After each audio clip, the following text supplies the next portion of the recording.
金砖国家外长会晤10号在俄罗斯夏诺夫哥罗德正式召开，中共中央政治局委员、外交部长王毅出席，并与俄外长举行双边会谈。此次外长会是金砖去年实现历史性扩员后的首次会谈，重点将讨论哪些议题？近年来，金砖机制日益成为新兴市场和发展中国家合作的重要平台。扩员后，还有30多个国家准备加入，金砖的吸引力为何越来越强？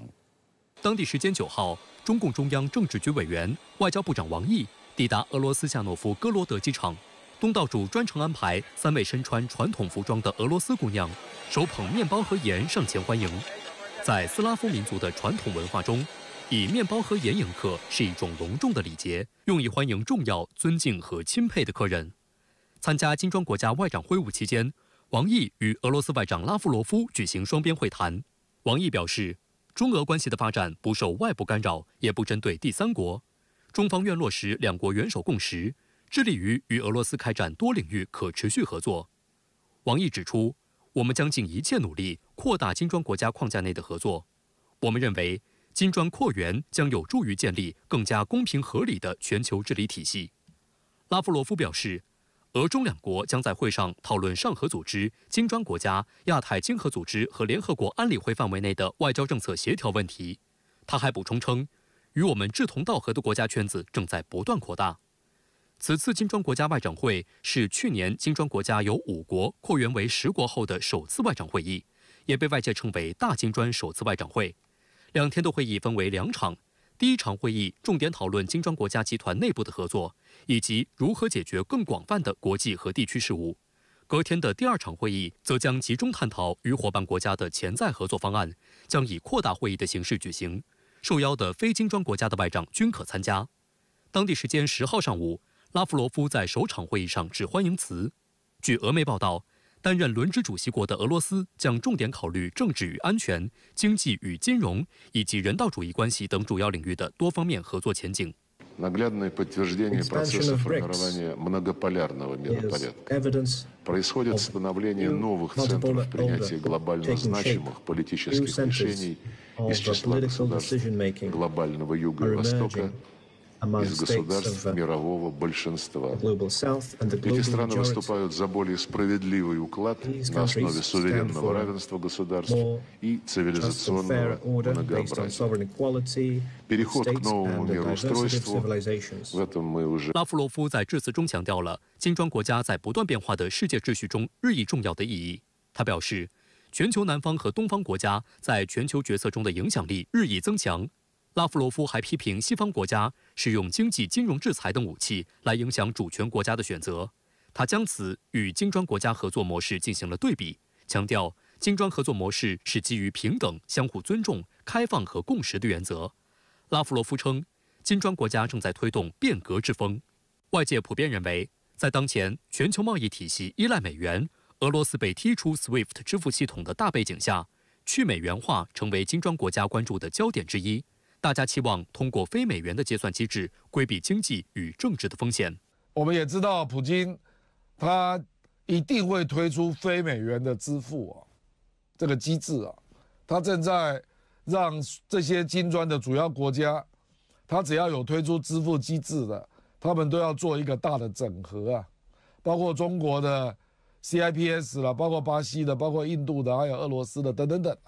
事实上，探索本币结算及数字货币在跨境支付中的新实践已经在金砖国家内展开。沙特阿拉伯的中央银行5号宣布，将全面参与由国际清算银行和中国主导的央行数字货币跨境试验项目——多边央行数字货币桥。受限于美元主导地位，长期以来，中沙石油贸易结算往往需要通过美元进行，这不仅增加了交易的复杂性和成本，而且受汇率波动影响较大。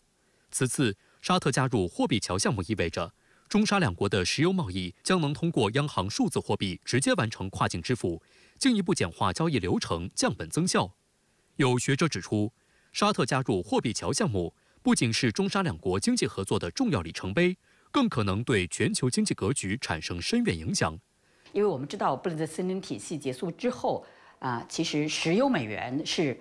美元作为国际货币的最为重要的根基。那沙特毫无疑问是实施石油美元的最为重要的国家。那沙特加入到这个实验的项目，本身就代表着石油美元的弱化，也代表着全球去美元化进程的加速。那此外呢，在全球分化的货币政策下面，其实美联储的陡峭加息已经给他国带来了这种资金的外流、汇率的贬值以及金融市场震荡的问题。其实通过多边央行跨境数字货币桥进行合作呢，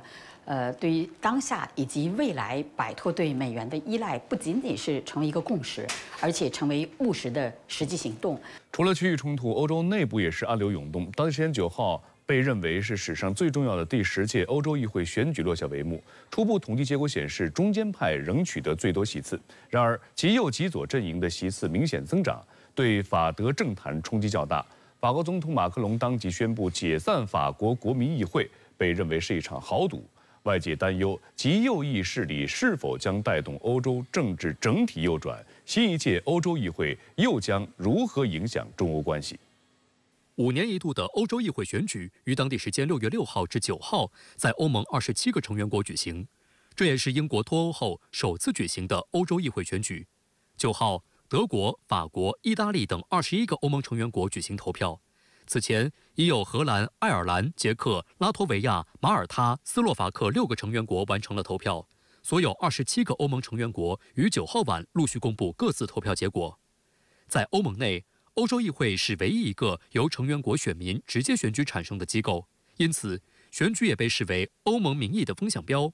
初步统计结果显示，持中间立场的复兴欧洲党团以及绿党和欧洲自由联盟组成的党团所获议席减少幅度较大，欧洲议会向右倾斜明显。目前来看呢，那么欧洲多国已经出现了这种极右翼政党参政，或者是甚至是主政这样的一个现象但是呢，在这个过程中呢，它很多的极右翼政党它无法实现它依靠本人的力量单独的进行执政。那么在这样的一个过程中呢，它需要在很多的这个政策主张的理念上与其他政党进行一个协调，也会一定程度上限制它的这种过于激进的主张落地。欧盟多国选民对极右势力的支持震撼了传统中间派主导的大国，更是直接冲击了法国政坛。根据法国多家媒体9号晚公布的出口民调结果，极右翼政党国民联盟获得超过31.7%的选票，在法国政党中得票第一。执政党复兴党仅获得14.9%的选票，远低于极右翼政党。法国总统马克龙随即在电视讲话中宣布解散国民议会，并于6月30号和7月7号举行国民议会选举的2轮投票。他直言，欧洲议会选举结果对于捍卫欧洲的政党来说不是一个好结果。J'ai décidé de vous redonner le choix de notre avenir parlementaire par le vote。从日程表看，巴黎奥运会将于7月26号开始。在奥运前3个多礼拜，马克龙需要进行2轮国会大选，在如此短暂而激烈的选举中，从国民联盟手中收复失土。反对党大多持批评态度，指责马克龙采取了鲁莽举动。还有数百名左翼、绿党等政党支持者9号晚集结于巴黎共和国广场，表达对欧洲议会选举结果的不满，指总统马克龙提前大选是危险的赌博。在本届欧洲议会选举中，欧盟多个成员国的右翼政党表现强劲，支持率均有不同程度的上涨。美联社称，在欧盟27国中人口最多的德国选择党的支持率达到创纪录的16.5%，较2019年增加了5个百分点以上。相比之下，德国执政联盟3个政党的总支持率刚刚超过30%，以单个政党计算的话，更是无一党得票率比得上选择党。美联社形容，舒尔茨经历了一个痛苦的夜晚，因为他领导的社民党取得的是有史以来最糟糕的成绩。国际媒体关注欧洲议会右倾趋势，以及对欧盟未来推行政策可能产生的影响。路透社分析，欧洲议会若是向右转，可能导致涉及欧洲安全、气候变迁以及中国和美国产业竞争等议题的新法案更难以过关。不过，对欧盟持怀疑态度的民族主义政党究竟会发挥多少影响力，也要看他们彼此之间能否克服分歧、携手合作。美联社指出，欧盟过去数十年的历史中，强硬右派大致在政治上处于边缘，如今在欧洲议会选举中大有斩获，对欧盟未来的移民、安全与气候政策将有更多话语权。需要指出的是，在俄乌冲突和巴以冲突持续、美国大选前景不明的背景下，欧洲正面临着重大的地缘政治风险。法国最新一期的《快报周刊》和《观点周刊》的封面专题均特别点出欧洲面对的外国影响力行动的威胁。德国媒体则关注到，尽管极右翼和极左翼政党在意识形态上有分歧，然而却在对华政策上能取得共识，在一些具体问题上都倾向于中国。对于中欧关系将如何变化，外界存在不同声音。有分析认为，对于中欧经贸关系而言，极右翼和民粹主义政党的崛起可能会使欧盟在对华政策上进一步保守化。此外，无论冯德莱恩连任成功与否，欧委会大概率也不会大幅度调整去风险的对华政策。还有分析则认为，此次欧洲议会选举短期对中欧关系改善的影响预计比较有限。欧洲议会选举在不出现政治势力根本变化的基础上，不会改变欧盟对华的定位和基本认知。好，来关注俄乌冲突。乌克兰方面最近舆论战打得火热，先是号称首次使用战斗机打击俄罗斯境内目标，还击毁了俄罗斯最先进的苏57战机。但俄罗斯方面却轻描淡写地回应，苏57战机并没有受损。俄总统普京针对乌方越境打击的行为警告，可能采取不对称回应。据乌克兰武装部队总参谋部报道，乌克兰国防军于10号晚在临时占领的克里米亚领土上，精确打击了战科伊附近的一套 S-400系统和切尔诺莫尔斯克和叶夫帕托里亚附近的2套 S-300系统。乌克兰总参谋部表示，乌克兰发射的导弹没有被俄罗斯防御系统拦截。袭击发生后，俄罗斯军队立即关闭了 S-300和 S-400系统的雷达，克里米亚大桥也暂时关闭。目前，俄方暂未对此事作出回应。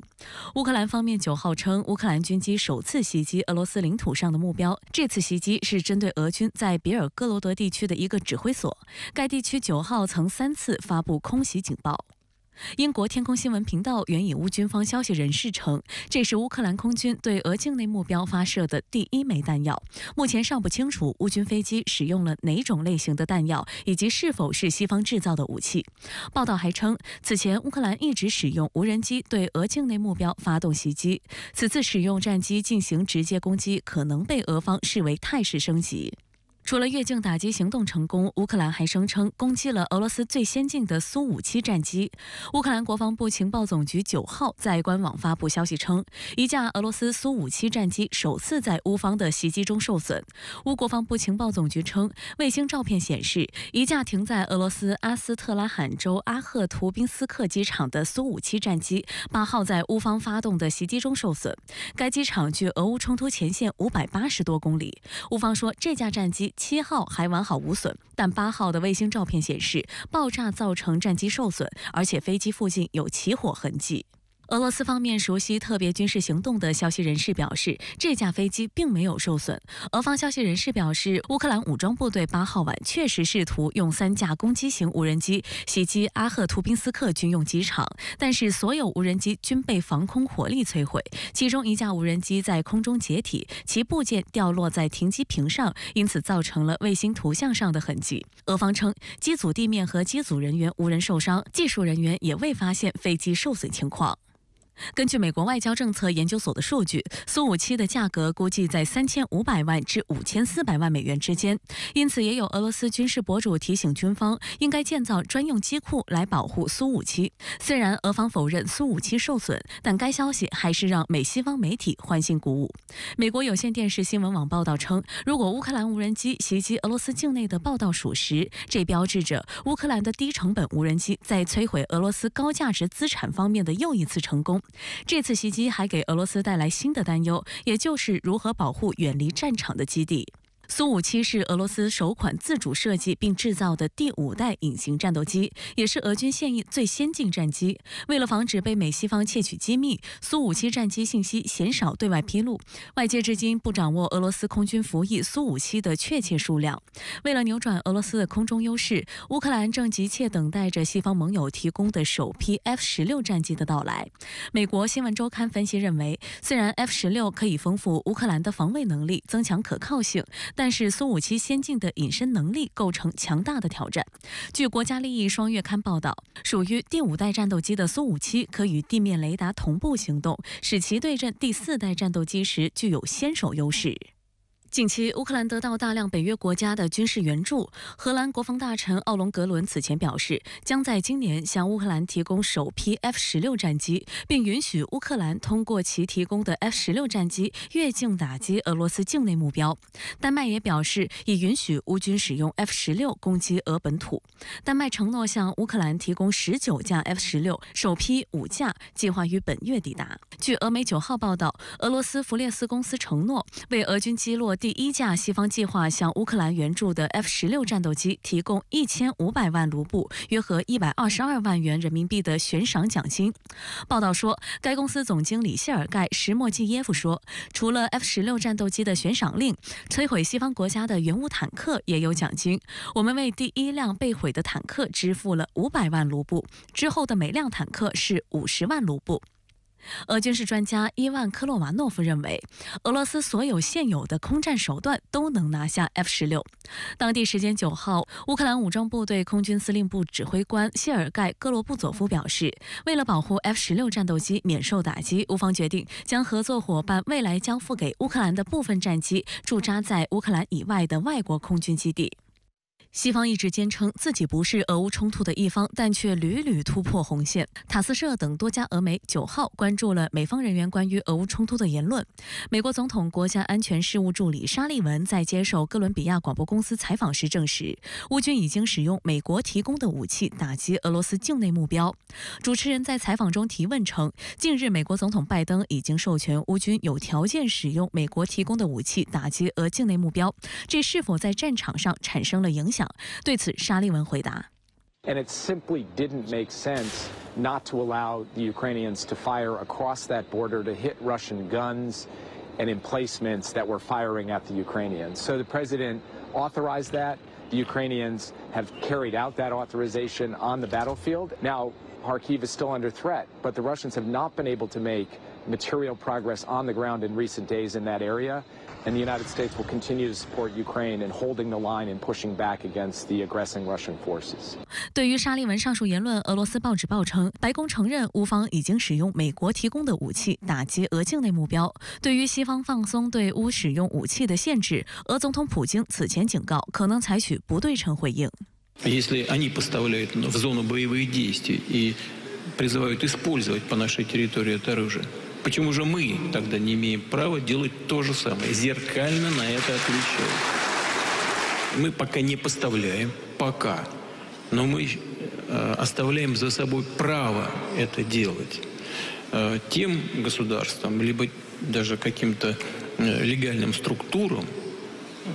которые испытывают определенное давление на себе, в том числе и военного характера.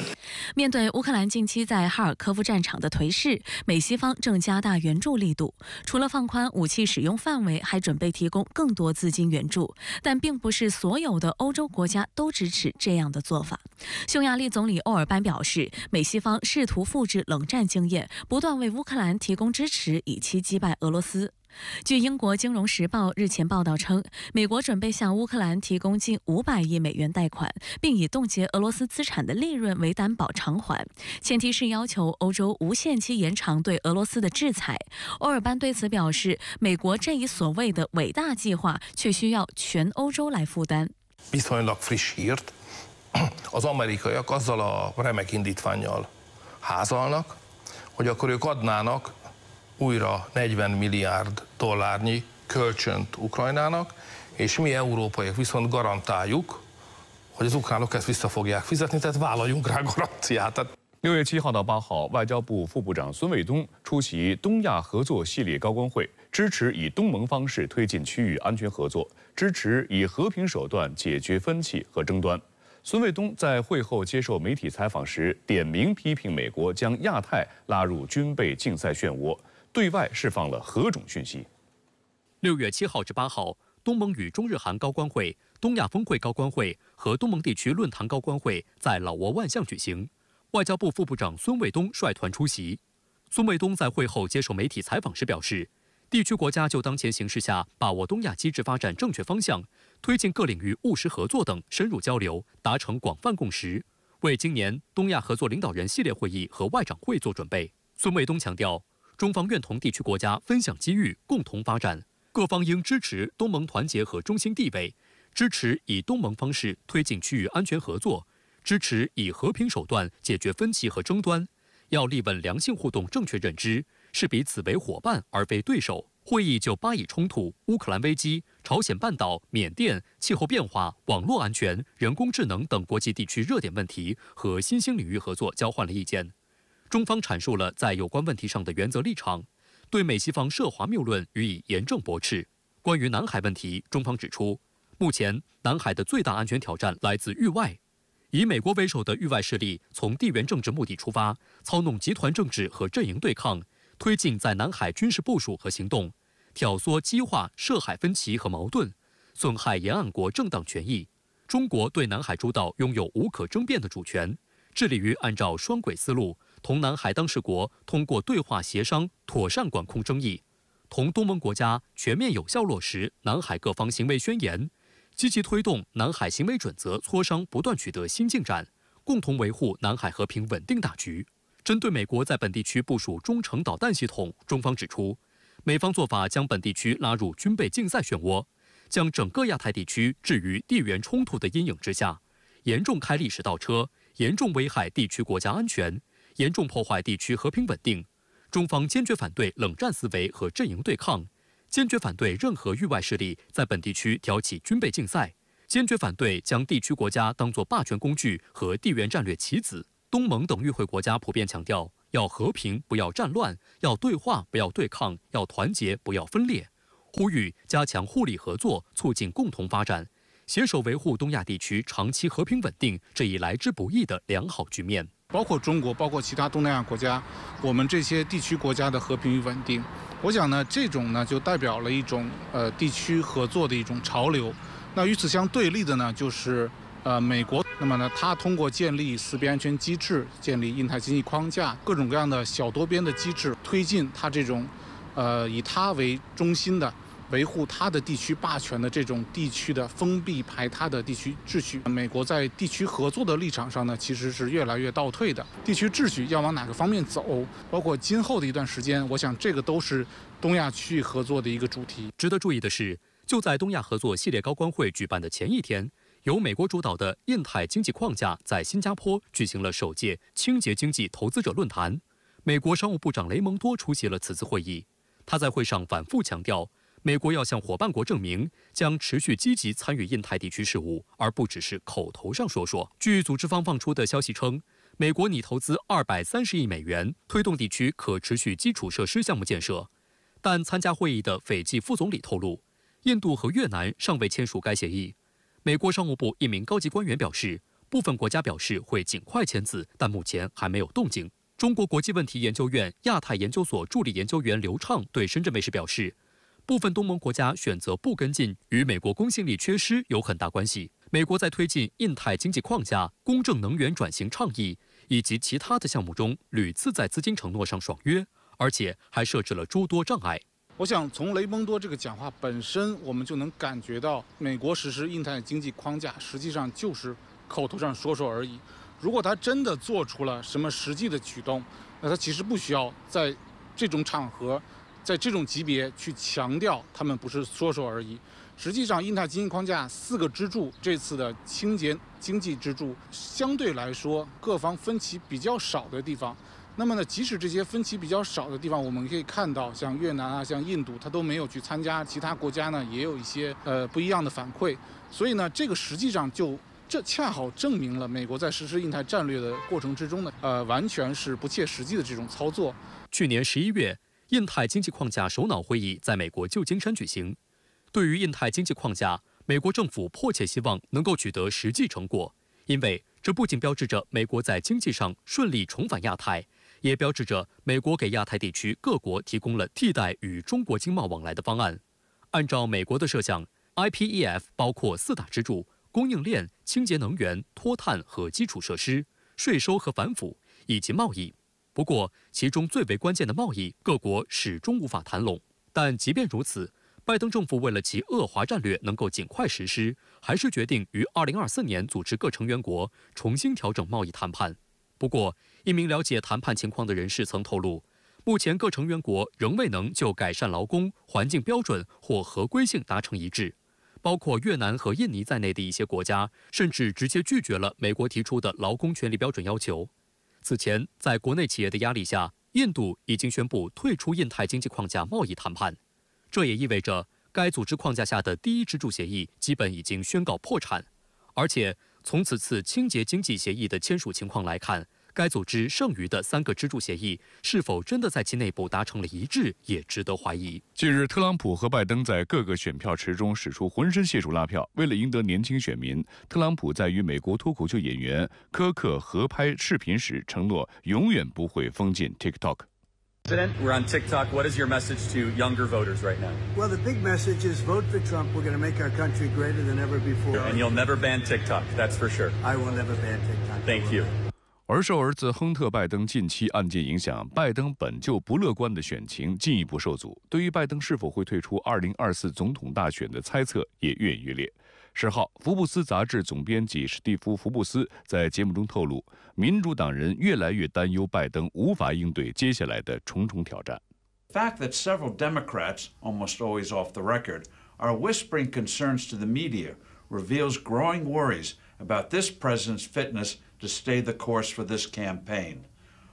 Hardly anyone believes he can navigate the rigors of a second term. This, of course, leads to basic questions. Will Biden bow out before the June 27 debate with Trump? Unlike his appearances these days, the president won't be aided by teleprompters. His unscripted remarks are routinely and embarrassingly confused and garbled. It's a high risk, however. A fumbling performance would make a subsequent pullout particularly humiliating. 今年北半球入夏以来，超级热已经成为许多国家民众的共同感受。印度多地气温连续数日超过45度，韩国的高温警报比去年早了1周。中央气象台已经连续4天发布高温警报。我国华北地区本周将持续热辣滚烫。根据世界气象组织的报告，未来全球气温还要进一步升高。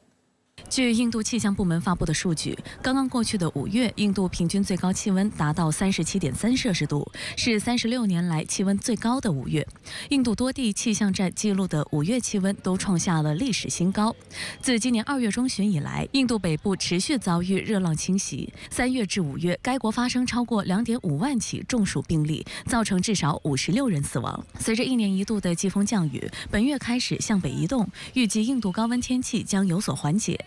受极端高温天气影响，印度的缺水情况日渐严重。国内有150个主要水库的蓄水量降至总容量的22%。首都新德里缺水问题愈发突出。7号，印度最高法院下令喜马希尔邦向首都地区调水，并要求流经地区不得截湖，以优先保证首都用水。据新德里电视台报道，人口的快速增长与高温加剧了新德里及周边地区的水荒，当地约90%饮用水依赖邻近地区供应。亚洲的韩国也热字当头，当地时间10号，韩国东南部大邱市、蔚山市等地发布高温热浪预警，这是韩国今年首次发布高温预警，比去年早了1周。韩联社称，受蒙古国东部高压脊逼近和西部暖空气流入影响，韩国大部分地区10号气温都超过了30摄氏度，并且这种高温天气未来还将持续一段时间。美国多地近日也被热浪笼罩，西南部的菲尼克斯市气温一度超过43摄氏度，预计未来几天这个温度还将持续。高温天气让无家可归者的生存状况愈加糟糕。It's freaking hot, man. My head, I was dizzy. I had a headache. This heat is hot over here in Phoenix. I could feel it. It's getting hotter. We found that he had moderate dehydration. He was tachycardic. So people that are out here are profusely sweating. They're not drinking enough water. They don't have enough water. That means they're becoming dehydrated really fast. 在号称地表最热的美国加州死亡谷国家公园，5号出现了48摄氏度的高温。Well, I'll tell you, we've never seen a temperature like this before coming from the Northeast, so it feels like baking right now. instant tan. Now, being this warm this early is not necessarily unusual. We've gotten 120s even in late May before.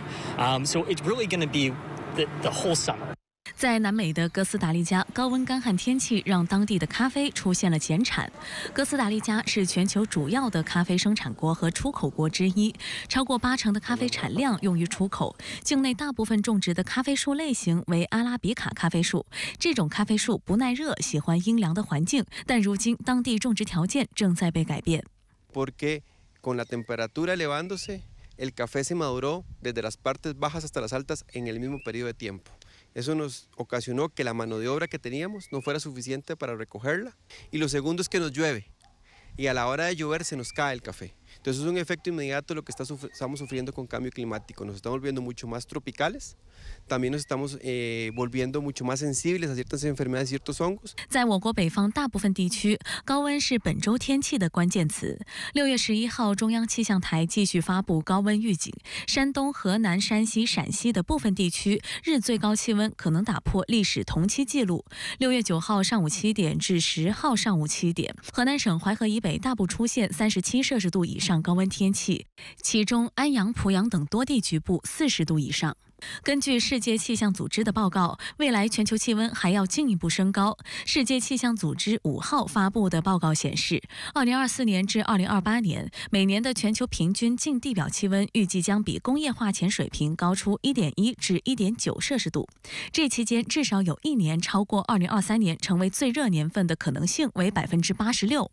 欧盟气候监测机构哥白尼气候变化服务局5号也发布报告，全球刚刚经历了有记录以来的最热5月，全球单月平均气温已经连续12个月刷新同期最高值。对于气候变化来讲的话，未来几年会不会变暖？现在有一点应该是就是整个趋势来讲，变暖的趋势并没有减弱。